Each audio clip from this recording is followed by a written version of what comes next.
ایک روایت میں آتا ہے، غالباً حضرت ابو ہریرہ رضی اللہ تعالی عنہ کی روایت ہے کہ میں نے ایک مرتبہ سنا کہ نبی کریم صلی اللہ علیہ وسلم سجدے کی حالت میں تھے اور آپ اللہ سے یہ مناجات کر رہے تھے، یہ دعا کر رہے تھے، اللہم اغفر لی ذنبی کلہ دقہ و جلہ سرہ و علانیتہ اولہ و آخرہ، کہ یا اللہ میرے گناہوں کو معاف کر دے، میرے تمام گناہوں کو معاف کر دے، چھوٹے ہوں یا بڑے، اولہ و آخرہ، اگلے ہوں یا پچھلے ہوں، سرہ و علانیتہ، چاہے مخفی ہوں یا اعلانیہ ہوں، میرے تمام گناہوں کو معاف کر دے۔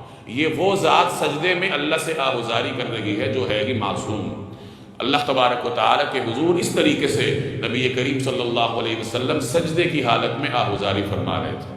تو اس میں ہمارے لیے تعلیم ہے کہ سجدوں میں لمبے سجدے کر کے اللہ سے دعا مانگنی چاہیے اور کوشش کرنی چاہیے کہ ہمیں زیادہ سے زیادہ مسنون دعائیں یاد ہوں۔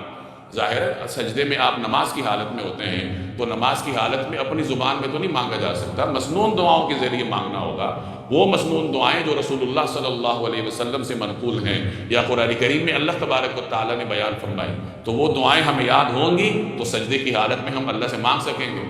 اسی طرح التحیات میں بندہ درود شریف پڑھتا ہے اور اس کے بعد دعا مانگتا ہے۔ عموماً ہم ایک ہی دعا کرتے ہیں، ربنا آتنا یا رب اجعلنی مقیم الصلاۃ۔ ہم مسلمانوں کو یہی دو دعائیں یاد ہیں۔